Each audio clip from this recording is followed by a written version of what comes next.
Hey art nerds! Today we are talking about the Derwent Inktense pencils. I've talked about a lot of different Inktense products here on this channel, so I hope you guys are looking forward to a more intense review of the Inktense pencils. Now, I've used these pencils for a really long time. That's why some of them are little bitty stubs, little bitty nubs now. And I first purchased my 24-piece set like 8 years ago, loved it, and have been adding to it Openstock ever since. So every single one of these pencils was purchased by me, although at the time not for the intention of review, but since I really enjoy using them on my comic 7-inch Kara, which you guys can check out at 7inchkara.com, I thought I would do a full-fledged review to help you guys decide if these ink-based watercolor, water-soluble pencils are right for you.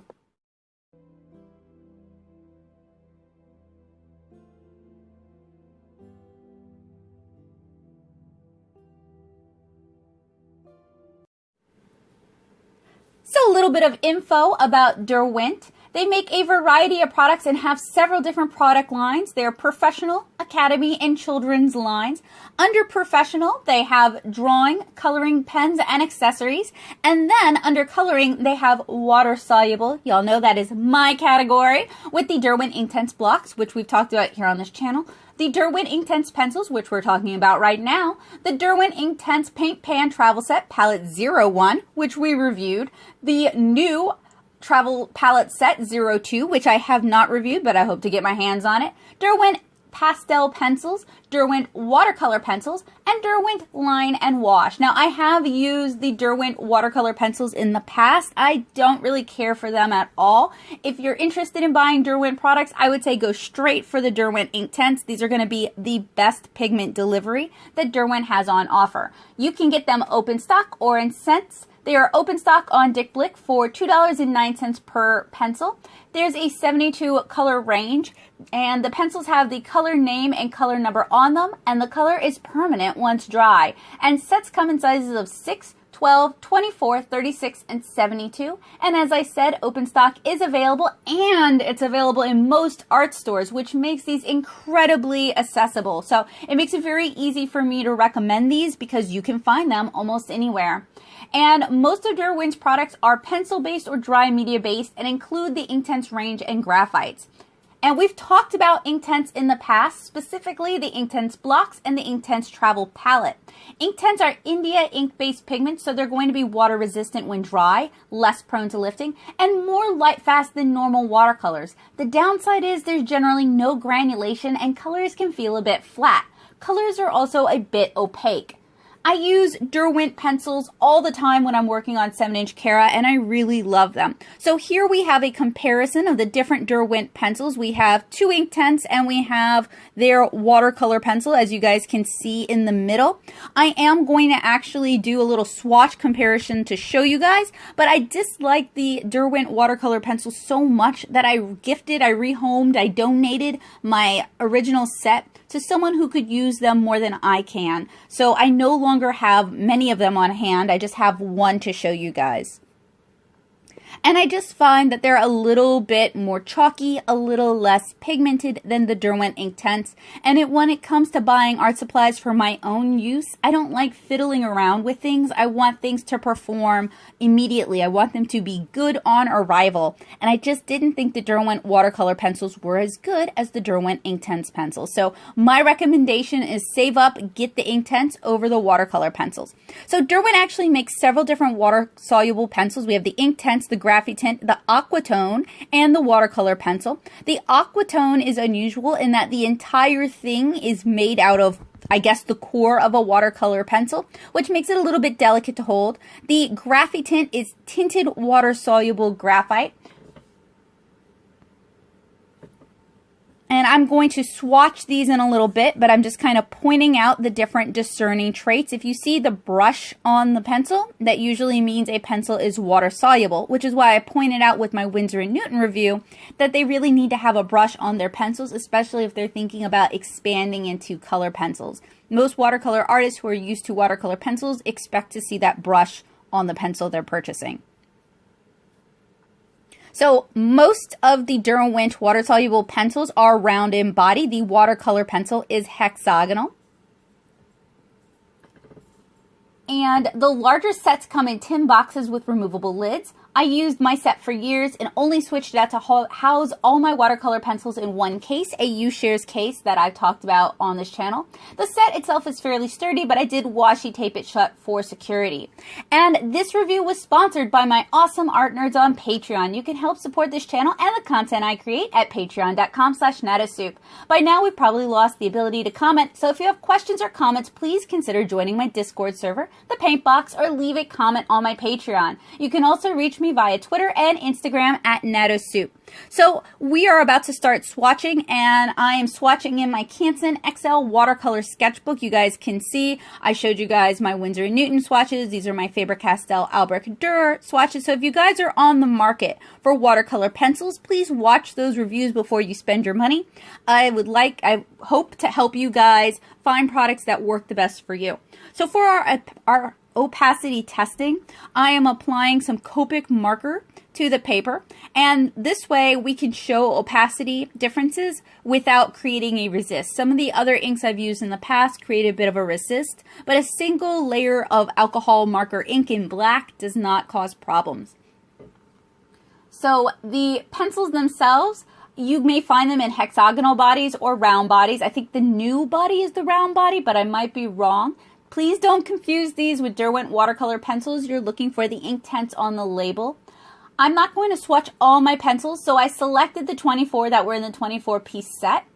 I'm swatching Antique White, Sherbet Lemon, Sun Yellow, Tangerine, Poppy Red, Chili Reds, Shiraz, Fuchsia, Violet, Bright Blue, Iris Blue, Deep Indigo, Sea Blue, Teal Green, Apple Green, Field Green, Leaf Green, Mustard, Willow Bark, and Charcoal Gray, as well as the non-soluble outliner that's designed to do line art for these.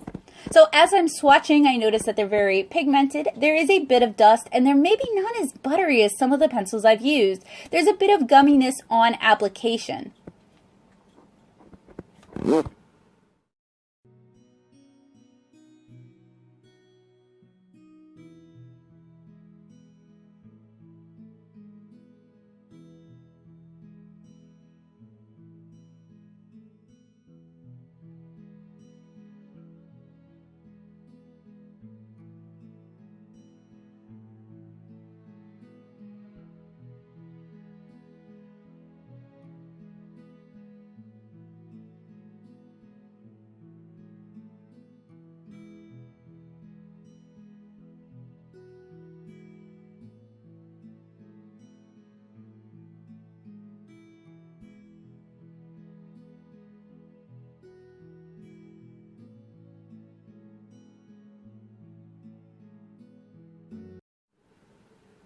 All right, now we've got all of the colors swatched. We're going to do the water solubility testing, and what I'm looking for is I want to see color saturation, pigmentation, clean color blend out, and quick activation.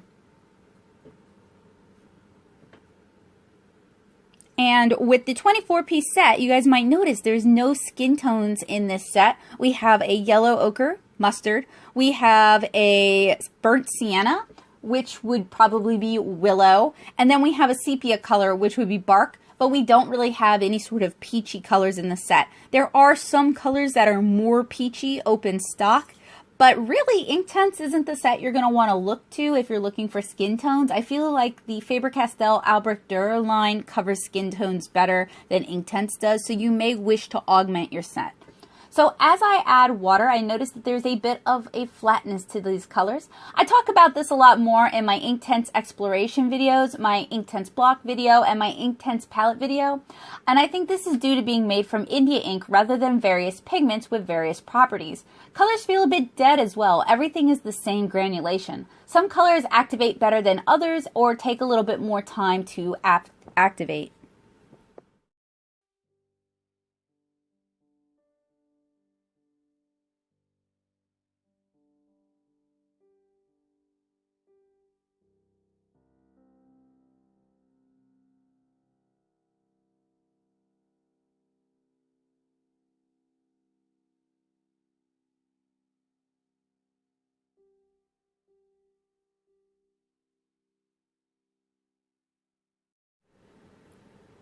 All right, so everything has been swatched. Now we just need to allow it to dry. I'm zooming in to show you guys how well and how not well some of these colors do activate. The outliner doesn't budge a bit, so it is truly water safe. And you guys can also see how finely milled some of the pigments are for this. Now, I won't be able to give you guys pigment numbers. I've found that when it comes to India ink-based products, generally they can't provide or don't provide that kind of pigment information. But if you guys have access to the pigment information for the Derwent 24 color set, please get a hold of me. Let me know. I'd love to add it to the description. Speaking of, our description does have a full transcript of what was said, the colors used, and links to everything. So please double check the description below before you get a hold of me with questions. I may have answered them in the description. So I noticed that the colors dry bright and saturated.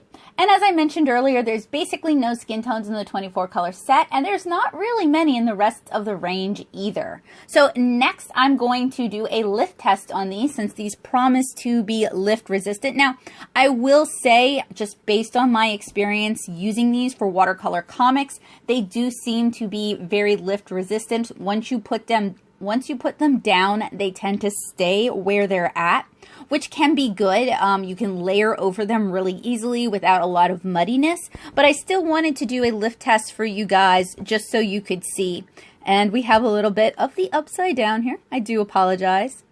Now, one of my problems with a lot of different watercolor pencils is that they tend not to use color names we're familiar with, and they tend to use more like trade names or market names. Like poppy red doesn't necessarily mean the same thing to every artist. Field green doesn't mean the same thing to every artist. So I really do prefer, even if it's just an approximation, ultramarine, indigo, phthalo blue, phthalo green, things like that. So the lift test is fairly simple. We're just applying some clean water using a synthetic brush and then trying to blot it up and seeing how much of the color lifts and smears. And these are really very permanent. There's genuinely very little to no lifting. There was a little bit of smearing, but the colors basically stayed put. So these could be really useful for, say, grisé painting, or if you're an artist who struggles and makes a lot of mud, these could be a good solution to making mud. And these would work well with other Derwent Inktense products like the blocks and like the palette. So now I want to compare these pencils to some of the other Derwent watercolor pencil products. The Inktense Aquatone Graphitint. And I'm just going to do them in that order. So we're going to start with the Inktense, and we're just doing dry swatches first. Now, the Aquatone did feel a little bit fragile in my hand. This came from, I want to say, a sketch box that I purchased a long time ago. And the watercolor pencil itself was a sample that was given to me at Plaza. And the Graphitint is actually from a set of Graphitints I own. So if you guys are interested in learning more about the Graphitint pencils, please get a hold of me. Let me know some way. I'd be happy to do it. So the Inktense, the Aquatone, and the Graphitint all went down fairly buttery and smooth. The Derwent watercolor is a bit dry, like a pastel, and it throws down the most dust. The Inktense activates the most with the least delineation. The Aquatone doesn't offer as much color as you would think it would for a pencil that's entirely made of color. The watercolor leaves delineation on the paper and has weak pigmentation, and the Graphitint has good pigmentation but still leaves delineation on the paper.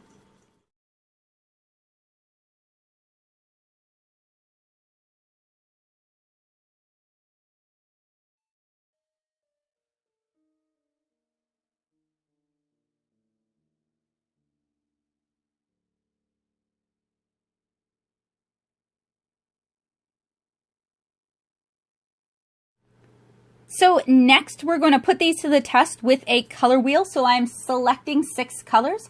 I want to use a cool yellow, a warm yellow, a cool red, a warm red, a cool blue, a warm blue. So I selected sherbet lemon, sun yellow, poppy red, Shiraz, bright blue, and sea blue for my color wheel.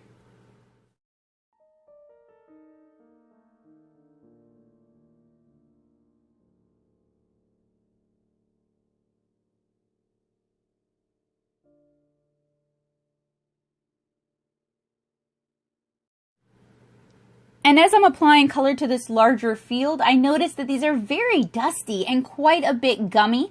The pencils are super prone to rolling because they are round.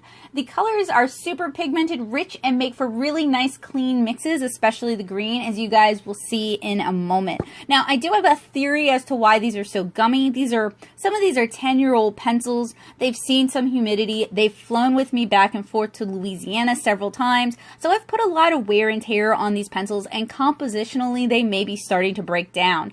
Art supplies do have a shelf life. They do start to go bad, and if you don't use it, you will lose it. So that's just something to keep in mind for us art supply hoarders. It's really better for us, if we're not going to use it, to just donate it so that someone else can benefit, someone else can have affordable art supplies. So this could be a good reminder to take a moment and destash, rehome things you're not going to use. I'm sure there's a kid, a teenager, somebody who's on lower income in your life who would love these art supplies. So you guys can see some of the dust that these have thrown up onto the paper. Now, this is a cellulose-based watercolor paper. I use that when I do my watercolor pencil reviews because it just tends to be a tougher paper and can handle some of the back and forth scrubbing. And I do apologize for the buzzes that you guys are hearing. I do my recording on my phone, and unfortunately notifications, even when they're turned off, seem to make my phone go buzz buzz. So I am activating the colors, and I did little individual color swatches here so that you guys could see the original color and compare it to the mixes that we receive.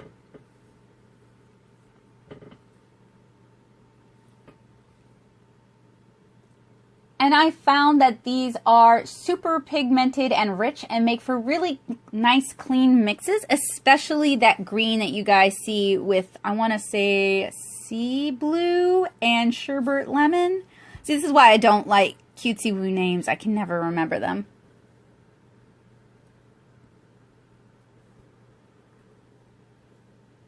And then when this has a chance to dry, the colors dry almost as saturated as they are when they're wet, which is really good to see from watercolor pencils because they tend to dry really desaturated and a little bit dull and boring. These stay really vivid. So if you're looking for a lot of color, if you're looking for a lot of pigment, if you're looking for a lot of bang for your buck, the Derwent Inktense watercolor pencils are a good choice. So next, we're going to just do some individual color mixes with our cool yellow, our warm yellow, our cool red, our warm red, our cool blue, our warm blue. We're looking for optical bright mixes. That's when you layer two colors, they form the color they should, like yellow and blue would make a green. Your eyes visually mix them. So we're looking for that kind of layering, and then we're going to activate it with water and see whether or not they make mud.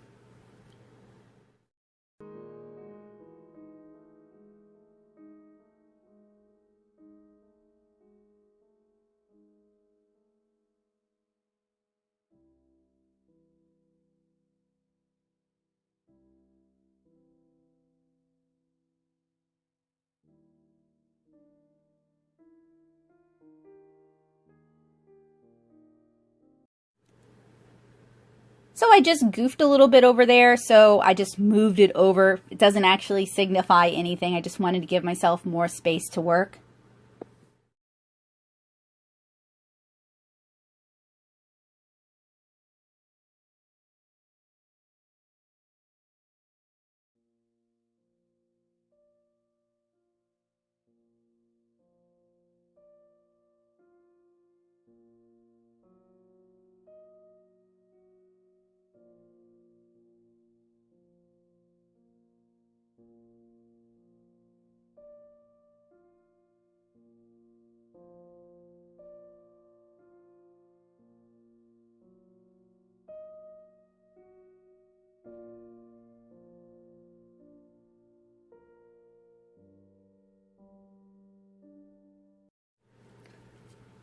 And then we're going to add a little bit of water. So I mentioned this in my Albrecht Dürer watercolor pencil review that I'm using a synthetic brush for this. I'm actually using a Princeton Aqua Elite, which is a fine synthetic brush, but it is a little bit scrubby and it does have a tendency to kind of move your pigments around. If you want your pigments to stay sort of in place rather than getting smeared all over the place, I would recommend using something softer like a squirrel brush or maybe a camel brush, but really a squirrel brush. So the color mixes for this are not super impressive. We did end up with an orange. Our purples are really muddy, but fortunately the 24-piece set comes with 2 purples, I believe, a violet and a purple. So you wouldn't need, nope, it just, yeah, violet and fuchsia. So you don't actually have to be able to mix a purple. I just like testing it. So now I'm swatching those already mixed secondary colors, a green, an orange, and their purple, just to kind of compare to the mixes we were able to achieve with just our 6 colors.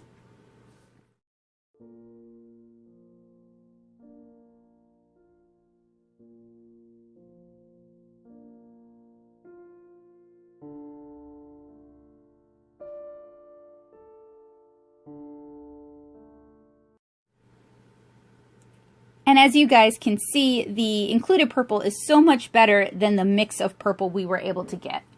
So my verdict, these are a little gummier than I remember them being. Maybe it's because it's a super humid day outside and the temperature has been all over the place in Nashville, so perhaps the pencils have absorbed some of the environmental humidity. I may need to put some silica packets in my pencil case just to protect my pencils. These pencils are water resistant once activated and dried, so you can do layer after layer of color or use Inktense for grise techniques. I do find that some colors muddy when mixed and layered, and this was an issue with the blocks and the travel palette as well. So I think it's a formulation problem, not a problem with the individual product. I've had my Derwent Inktense watercolor pencils for a long time, almost 10 years, and use them on just about every page of 7-inch Cara, so mine have seen a lot of use. They're in my top 3 favorite watercolor effect pencils, and I treat them like I would watercolor pencils. I will point out that since these utilize India ink as a base, they're technically ink pencils, as would be the Albrecht Dürer pencils and markers since they utilize India ink as well, but I'm not pedantic enough to really care. All I care about is that they activate easily, put down saturated color, and they're accessible. I can find them almost anywhere, which makes them an easy recommendation. Y'all, I love these watercolor pencils. They're some of my favorite watercolor pencils, and I would recommend them almost over any other watercolor pencils I've tried, even some of the other ones that I really like. They do have a smaller color range than many of the other watercolor pencils on the market, so you're probably going to need to find yourself augmenting with colors from those ranges as well. So I highly recommend you guys watch my Albrecht Dürer watercolor pencil review and my Supercolor 2 watercolor pencil review, which should be coming up in the near future. I also want to point out that my wonderful, fantabulous art nerds over on Patreon got access to this video way before you guys did. So if you want early access to my videos and if you enjoy what I do, please consider supporting me on Patreon. Bowie in the background is demanding that you guys join me on Instagram at instagram.com/nettosoup.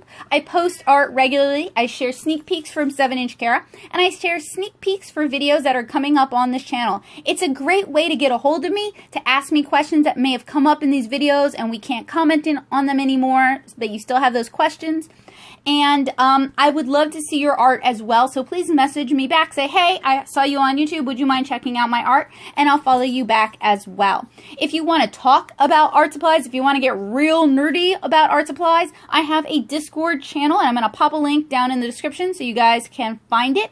It is open to everyone. You do have to register with Discord first. That does seem to be a hurdle for some folks. But I encourage you guys to come join the paint box, say hi, and let me know that you found out about it from YouTube. So I hope you guys enjoyed this video. I hope it was useful, helpful, and informative for you guys. And I hope to see you guys again really soon. If you like what I do, make sure you hit that subscribe button so you can catch more of my videos. Bye, guys!